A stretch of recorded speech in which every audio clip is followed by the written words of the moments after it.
You're listening to the We Are Libertarians Podcast Network. Find all of our shows at wearelibertarians.com. Hey everybody, it's Chris Spangle. Thanks so much for tuning in to the Chris Spangle Show. This was originally a bonus episode for our patrons, but I really liked it. I've got something to say, so there's a little bit more personal stuff in here than I would normally put in the public feed, but that's what you get with the bonus show. So support the show right now by joining up at Patreon at joinwallplus.com. And I hope you get something out of this message, and I hope it inspires you to take action. Thanks. Yeah, you sound good. Is that a Rogan mic? It's a Shure. Yeah, the Shure 7B. It's not the 7B. It's the MV5, I think. The new one that came out that's USB and Oh, okay. I think Nichols has that. You might pull it a little tighter to you, even.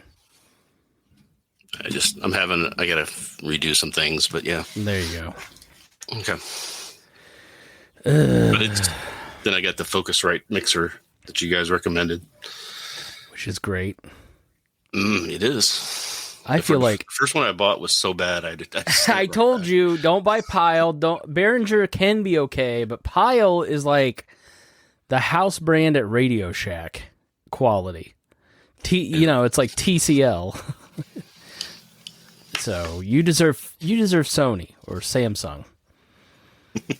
Man, I feel like dog crap. I hope I make it. If I don't, I'm the first person to die from an ingrown hair. I don't know if you can see this back here. How bad does it look? You get a little bit of a red spot. Yeah. It's very, very painful. I didn't sleep at all last night. I passed out at the gym today. Not because of blood pressure or diabetes or anything, but because I sat and Googled staph infection and I stressed myself out so much I had a panic attack, the first one in years. Yeah. And everybody that listens to this show knows I'm a hypochondriac. And so my grandfather, I don't know how many people know this, Reinhold, but my grandfather lost his leg in 1989 when I was 3 from a staph infection. And so I since then have had a lifelong fear of anything medical, but I'm terrified of medical. So it's like, I don't want to go to the doctor, but then I worry about everything that's wrong. And so I got to thinking about this staph infection that hurts more than it did yesterday. And I'm like, I'm dying. It's over. Accessing that old trauma. So I passed out. I woke up and I threw up in the bathroom of the YMCA. The tuna fish sandwich that I had for lunch. So it was not good. Not going to lie to you. Well, I can commiserate. A couple days ago, I noticed some blood in my urine, so that was another. Oh no, that's a fine time. What happened? Fun time. It was just it's a thing that happens to guys when they get older. Is it just a thing, or do you have kidney stones, or are you dying? Oh, I've had kidney stones forever. My first kidney stone was in my 20s. So yeah, I've had kidney stones, plus I've got BPH, which is, causes sometimes you get some stuff like that happen, but it was just a momentary and it wasn't prolonged. So it's nothing to worry about. It's not like well, that's why my voice sounds weak. I took a nap. I definitely feel like I'm sick, but I'm not sick. So, So if I sound weak, but I'm still here. I didn't cancel on you guys. We recorded 2 new Liberty Explained, me and Julia, earlier. And all that good stuff, so stay tuned for that. Tonight I want to talk a little bit about civil society, and you're probably like, what the hell is that? Which I will add this here. Shit. All right, hold on. I may have to cancel this out here. So let's see what happens. It won't let me share my screen if I don't do this thing. All right, I'll be back. All right, I'm back. What's the comments? I can't see because people aren't logged in. We have to start thinking maybe if he doesn't come back, what to do. Oh, see, I was here and talking. I just hadn't put myself in.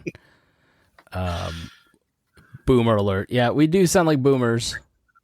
So, anyways, I want to talk about civil society because it's a concept that people don't talk about a lot. And it's certainly, Reinhold, I think, like a concept that has been lost within the libertarian movement in a lot of ways. And so you have the public sphere and the private sphere, right? Okay, in the public sphere, that's things that happen in public, and then you got private things that happen in private, like your home life. And you've got to keep the private things private, and then the public sphere, you keep that stuff public, right? So that's part of the argument is, let me stay on Twitter so I can stay in the public sphere. Elon Musk buying Twitter so he can force that. That's part of it. What do you think of that, by the way, Reinhold? Like, do you have any reaction? Like, to me, I'm like, well, that's kind of funny. But, no, like, ooh, yay. No, yeah, first of all, it's 10% stake, less than 10% stake. So whether it changes anything or not, I don't know. He's going to have a little clout, but he's not going to be able to just make edicts, right?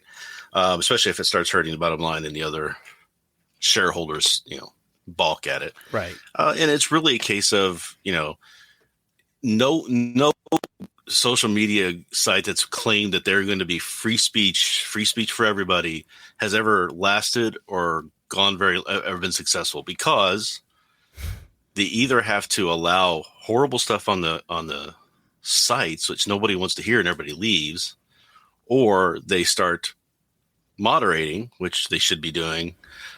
And then everybody is like, well, what's the difference between you and going back to Facebook and Twitter? So, yeah, I guess it's going to be a problem. Listen, you can get rid of porn. You can get rid of violent, law-breaking stuff. Mm-hmm. It's just that they never should have started to get into political discourse.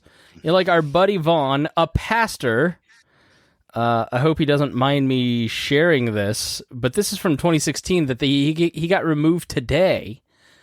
And it is a picture of, and you probably remember this very old meme from 2016, but it's a kid sticking a fork in a light socket, Trump or Hillary, top socket or bottom socket, and it goes against community standards. Like, that's very benign. And so what's the point of taking stuff like that down? That really, like, they're taking a sledgehammer. That's a lot of the issue that the chat's in the, Well, what I find is that you start getting into the moderation and you try to make things, well, we're already moderating this, let's get this moderated. And then that rolls into, well, if you're moderating it, why aren't you moderating this? And you start getting your fingers into everything. And that's the mission creep that happens when you try to moderate.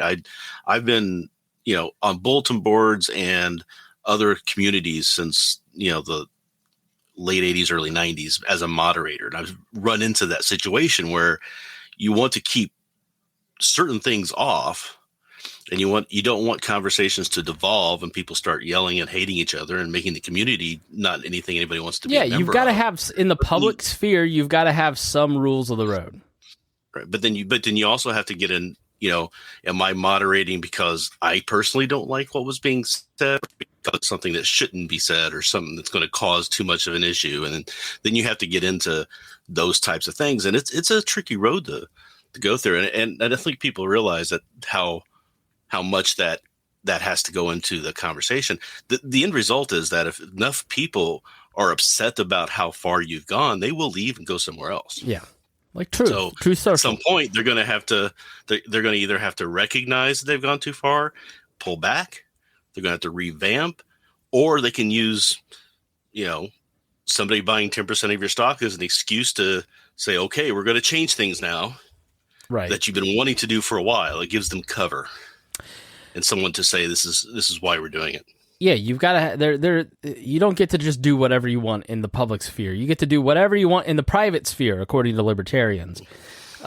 King is his own castle, and what you do in the bedroom's fine, and blah blah blah. Anyway, so civil society. If you were organizing society into three groups, you have government, of which libertarians spend a lot of time talking about. You have business, which we spend some time talking about. And then you have civil society, which libertarians don't talk a lot about, but is incredibly important to libertarianism. and to liberty and to a functioning society. We've talked about it in a non-defined way on this show for a long time, but civil society is like churches, nonprofits, your family, it's community groups, community organizations of any kind, and these civil society organizations are incredibly important for liberty because they drive people together from differing locations, differing backgrounds, differing education, and voluntarily, cooperatively work on a shared cause together. They learn a little bit about each other, and that ends up benefiting the business and the governmental areas. One feature of the authoritarian right that you see in Vladimir Putin, that you see in Hungary with Orban, that you see in a lot of ways with Donald Trump, is the destruction and erosion of civil society, making everything political. Culture warriors want to make everything political. It's all about the government, and, well, these people are doing the wrong thing, so we need control of the government to punish them. Those journalism falls under the civil society category. These institutions help build up a well-functioning society. And, what we're seeing in Russia, for instance, is a total clamping down, and we're seeing it in China and Shanghai with the lockdowns there. I don't know if you saw the drone. I tweeted it out. They've been opening their windows and singing to each other, and the drone says, "Please avoid the temptation of freedom to open your window and sing." And I feel like sometimes we have the choice in America between two tyrannical roads, between heading towards Russia and heading towards China. And I think it's important for us to speak with moral clarity about where we want America to go, apart from the left and right. And I think it's really important to understand the concept of civil society and its importance and protecting it from these two tyrannical sides that want to make us more autocratic, that want to erode civil society organizations. That's why many right-wingers felt it was an attack on them. It was a negative to close down churches during COVID because it's an attack on civil society. Trump attacking journalism all the time. It's why a lot of left-wingers find that offensive, because these parts of civil society are important to them. But ultimately, all of these different societal organizations and functions are important to all of us. And that is part of classical liberalism, aka libertarianism, is protecting the different interests, even though you may not be interested in it, even if you feel that it is somewhat of a threat. If it is a private organization, if it is a private function, you're not to touch it. Do you feel that I have summarized it well, Reinhold? What did I miss? What did I get wrong?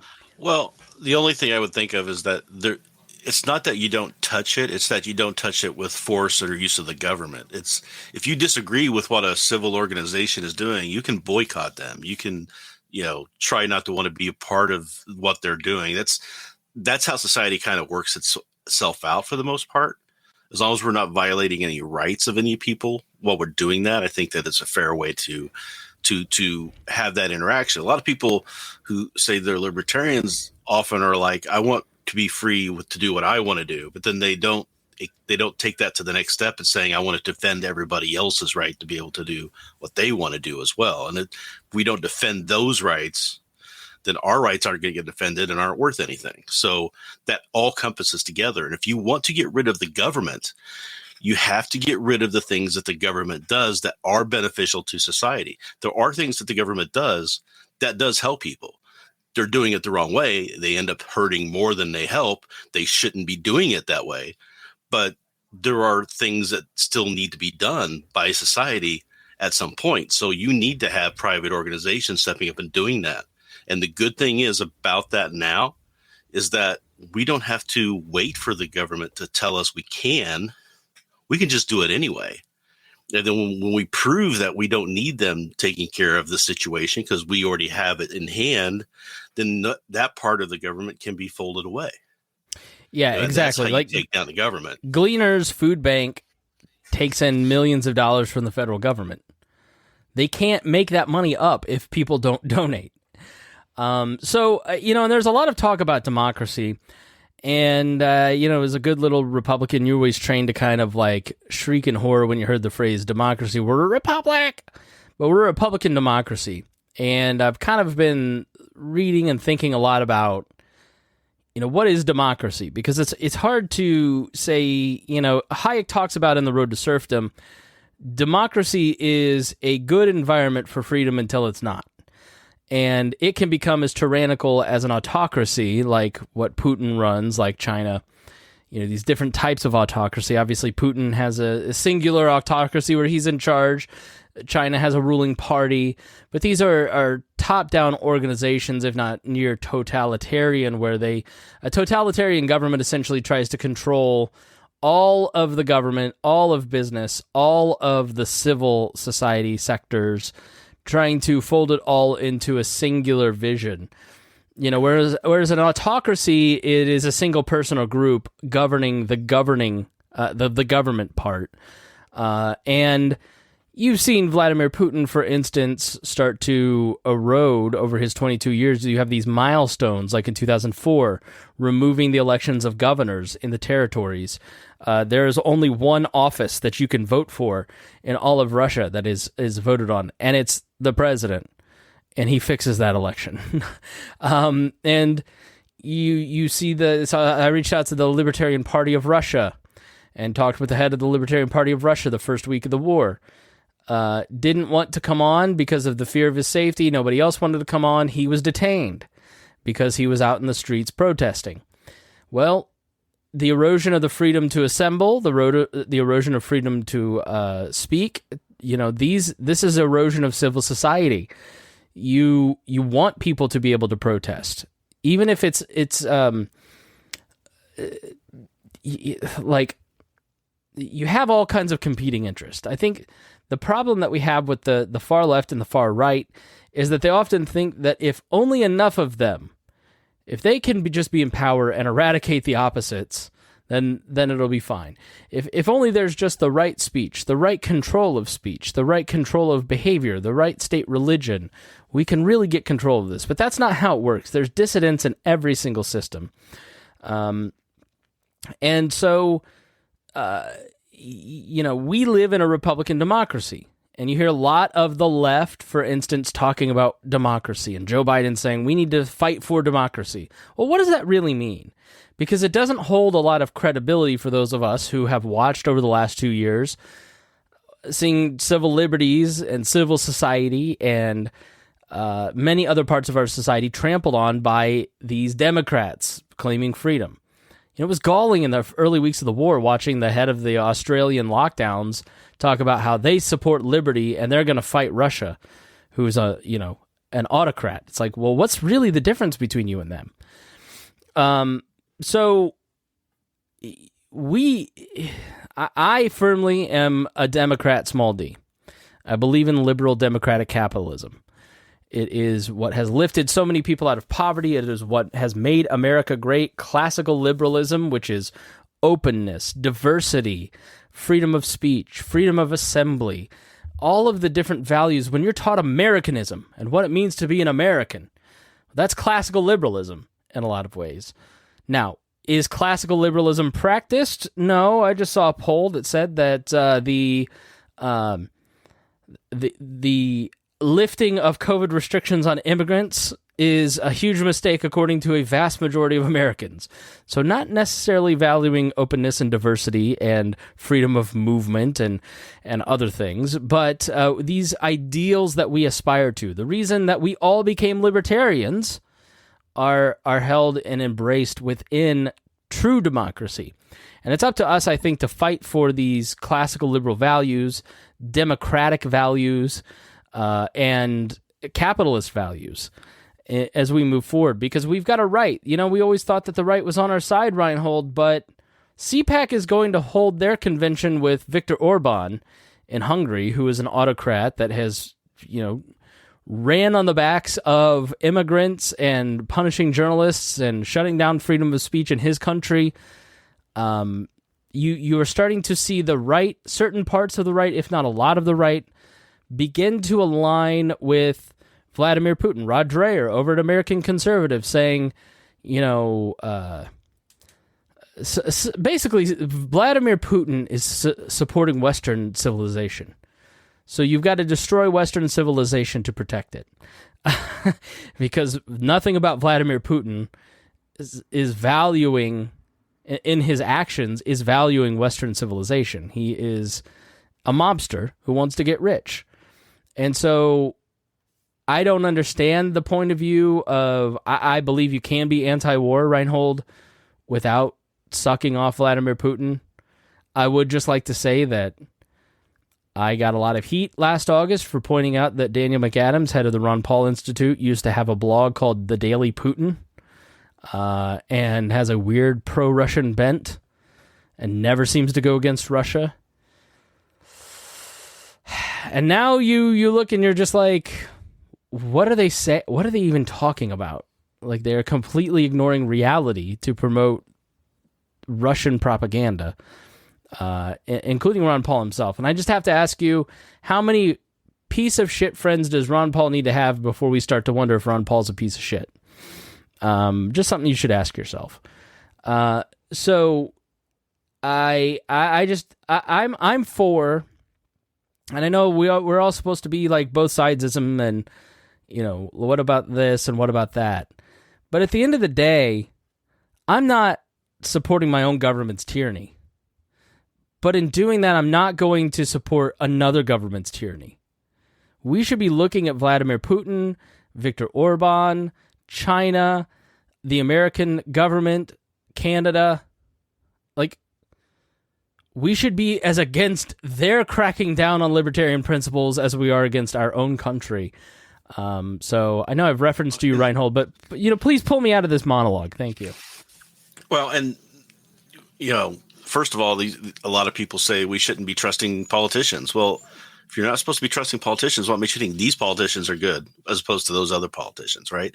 They're all going to be bad because they're all authoritarian. It's a lot of people are saying that we should support DeSantis in Florida. It's like, but he's an authoritarian, and you made the distinction of an authoritarian being that they try to control everything. And I contend that it's not necessarily that they try to control everything. It's that they think they have the power to.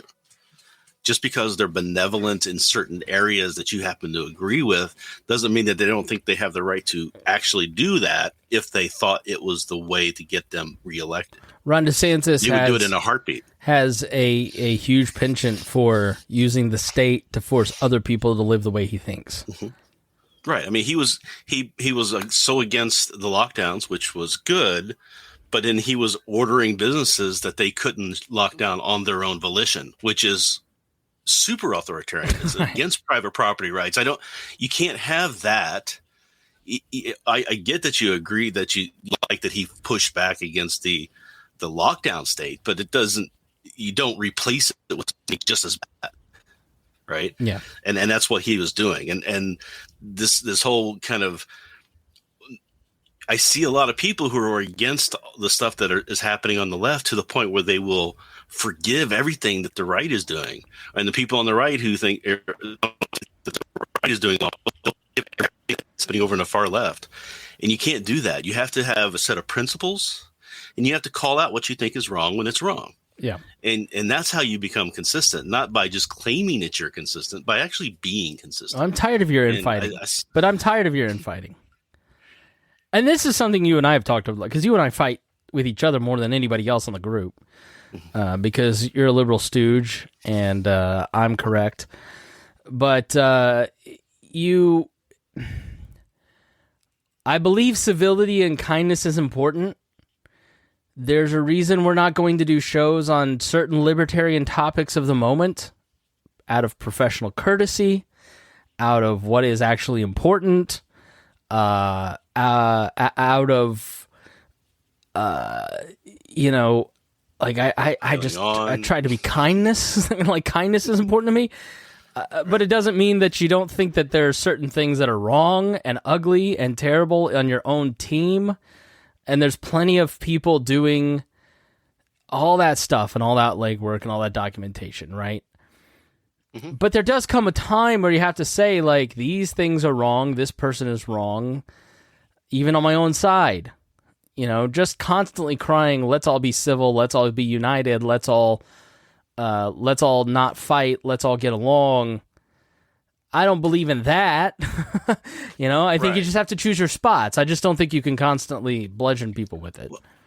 Well, you have to be able to say, okay, I disagree with this person, but it's an issue that we can agree to disagree on. Yeah. Right. So there's some political things where I can say, I don't agree with you here.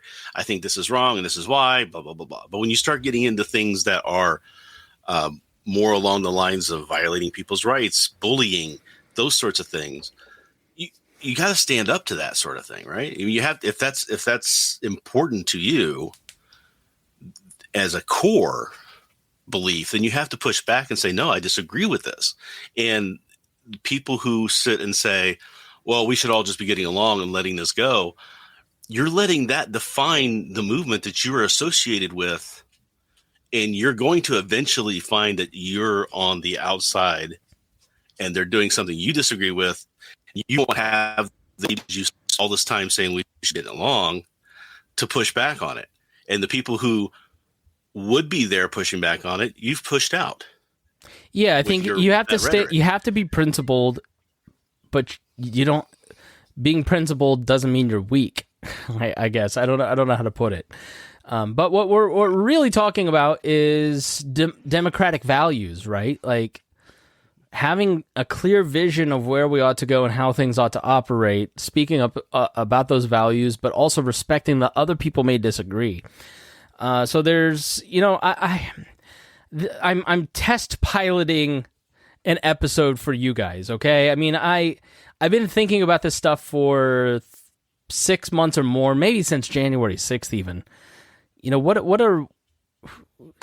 If the right is going to an authoritarian right position similar to Putin, similar to a more fascist state, and I'm not going with them, then what do I believe? And I know that I believe in classical liberalism, libertarianism. I know I believe in capitalism. I know I believe in democracy. But I also recognize that a lot of the people that are on that same side are statists, right? So how do we start to craft a vision of a libertarian movement that no longer embraces bigotry, no longer embraces bullying, no longer embraces this false machismo that is used to get in other people's faces because of their own insecurities? This libertarianism that is listen, I left the Republican Party in 2008 because I disagreed with them on immigration and gay rights. I thought they were wrong. I thought it was bigoted. I certainly don't want to be in a libertarian party that basically is the Republican Party of 2007, but without the foreign policy aspect. Just because you're right on foreign policy doesn't mean that I want to be with you social conservatives on a lot of this stuff. I live a socially conservative life. My wife and I waited till marriage to have sex, okay? We go to church every Sunday. Dennis will tell you I'm far more socially conservative than he is, and probably in ways that make him uncomfortable. But that's not for me to impose on other people. Just because I have created these caricatures of the left and have created such fear in my own heart and in the minds of those around me that I need to use the state to... That's where these people are headed. That's what you need to understand. There's a significant part of the libertarian and conservative movements that are heading towards the authoritarian right. They're heading towards a very dark place. And I'm not going with them. And We Are Libertarians is not going with them and haven't been for 2 years. But what do you start to fight for? Because you can't spend your whole time pointing at them and going, boy, they're wrong. Because then you just become obsessed with them. And there are groups that are obsessed with them that have some value, but in a lot of ways are just as creepy. And I don't particularly agree with that. So where are we headed? What's the future? Go ahead. I so much prefer believing and fighting for something, not against something. Right? I have a vision of how I think society should function. I've developed it over 30 years. I think it would work. The thing is that you have to have that goal in mind, and how you think you can get there in order to actually try to convince other people to come along with you and actually get there. If you're just going to go around and say they're wrong and this is wrong and that's wrong, okay, well, what's right? What's in its place? What are you going to do to take over what they're doing? The problems that exist, how are you solving those problems if you're not doing it the way they're doing it? You say they're doing it wrong. That's great. What's your solution? Yeah. And a lot of people don't have that. They don't think that far ahead. They just want to be anti that they don't like. And that's really the key. And when we talk about democracy, we're not talking full blown democracy.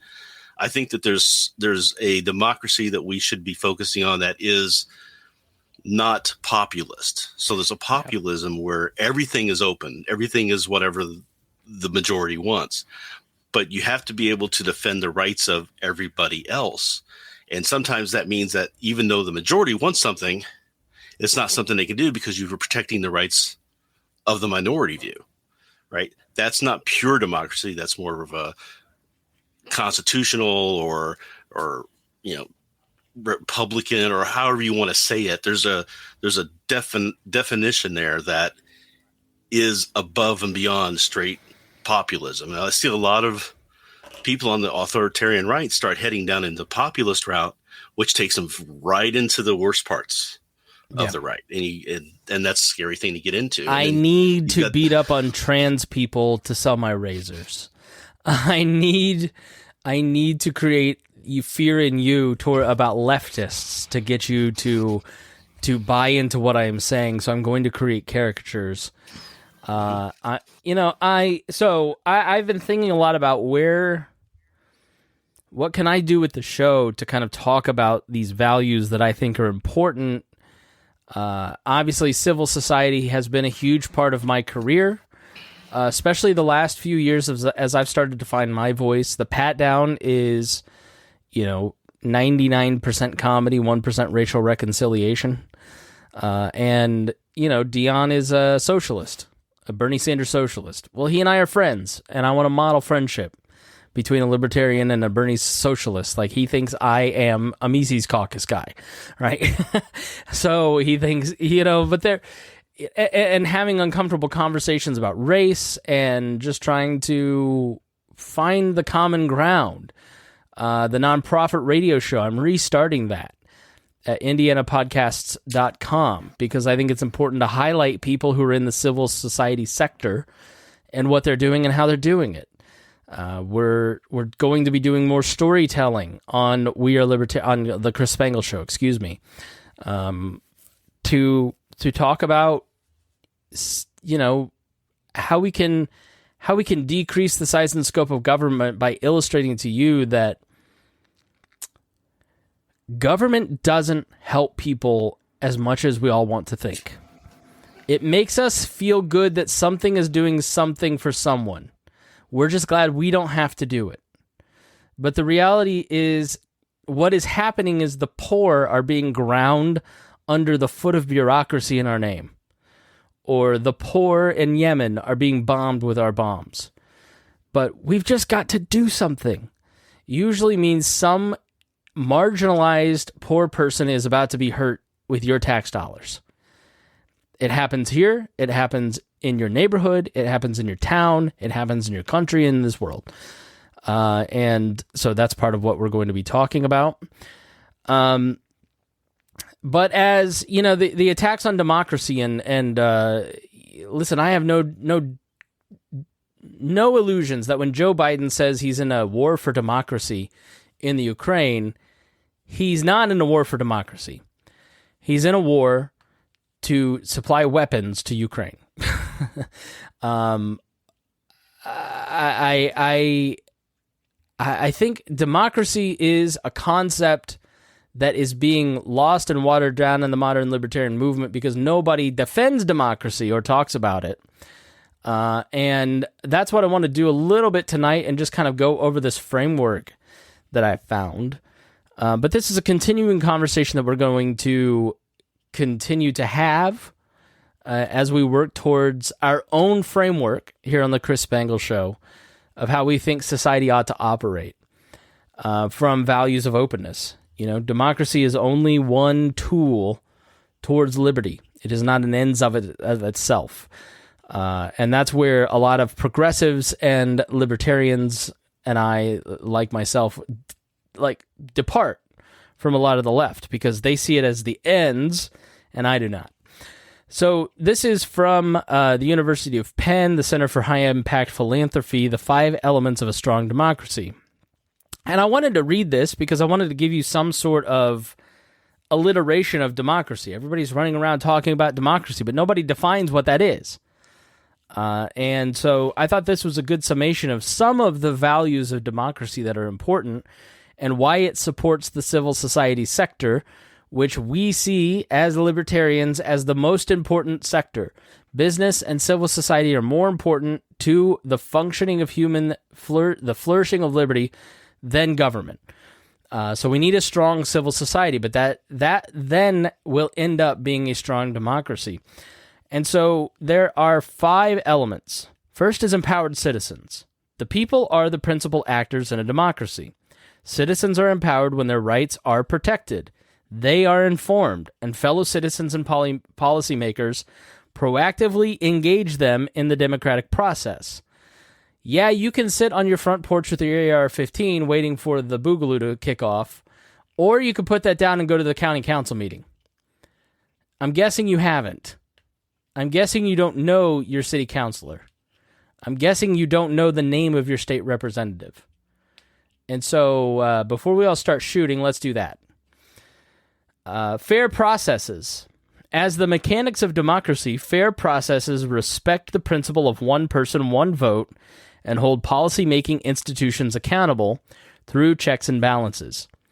Obviously, we talked a lot in the Trump administration about the erosion of checks and balances and how weak they were, how both parties have eroded that to protect themselves, and how the very nature of the vote is being eroded. Trust in the vote has to be eroded by Donald Trump for you to want to put him into office again.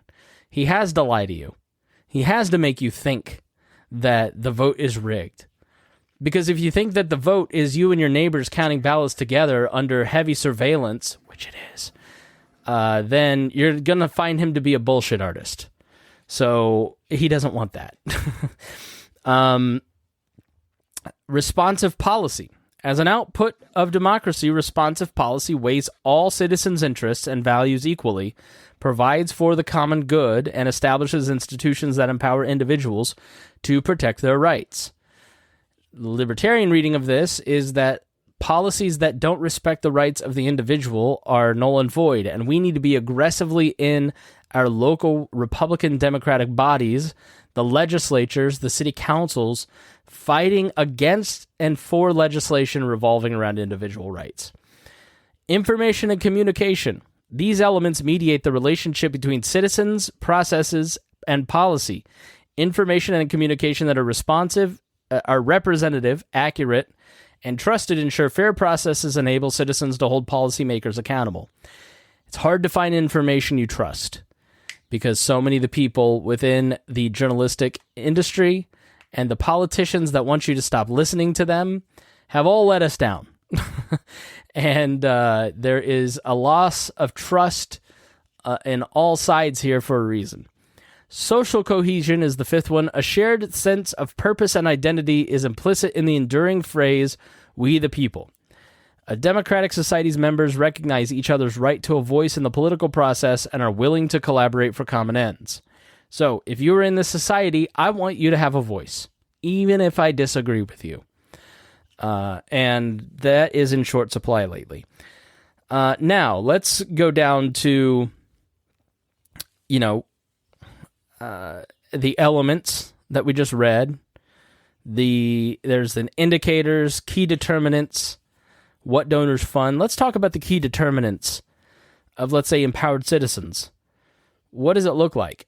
Legal rights are protected by courts, sources of information and education on public affairs, civil society organizations that facilitate, are there nonprofits out there working hard?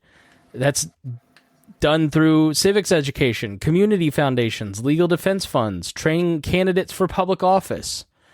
And I'm sure some of you are listening to this going, this sounds like a bunch of leftist nonsense. Well, the reason that you think that is because so many people on the right have bamboozled you to walk away from all of these different elements of democracy because they're not Democrats, because they want you to believe in their cause. They can save you. You're the victim, and they're the only ones that can help. You can't get out there and fight for yourself. You have no power. The left is too big. It's too powerful. That's bullshit. Show up. Get involved. And reject anybody who is cynical enough to tell you that you still don't have a voice and that you don't have power. Fair processes. Go ahead. I just want to say, if you want to see if you have any power or any voice or not, actually go to one of these meetings of your local city council. Yeah. And see that there's 12 maybe people there at the most, including the actual board. Right. And when they ask for, comments from the people there, get up and say something. You're going to find that you have an impact. You can talk to these people. You can get to know who they are. You go a couple times, they know who you are. They're going to see that you're not crazy and you have concerns, and that might actually impact what they're doing. Yeah. That's how you find out whether you have a voice or not. You just don't go, well, I voted and it didn't work, so. Civil society demands getting off of Twitter. Civil society is not on Twitter. Your Facebook page is not civil society. Civil society is face-to-face human contact and engagement with the people in your community. It is voting rights litigation, government watchdog organizations, it's electoral reform, advocacy, policy research, nonprofit journalism, think tanks, civic tech like online voter registration, it's voluntary associations, it's a political bridge building. These are the things that will make our system better. And there's a lot of people that will tell you this is all not going to work, and it's all been tried, and it's all infiltrated by leftists. And that's because the right gave up. And the fact that the right gave up means that they ceded all of the civil society grounds to the left in so many ways. That's not totally accurate. Because they, as the right moves further right, they are alienating members of the right like me, and Dennis even, believe it or not, going, I can't go there with you. And so everybody, if you have a problem with a a popular podcast's his personal conduct, you're a leftist. Well, no, I have values, and you don't. Jealous. Right? You're jealous. So it's the constant erosion of morality that it grates on people.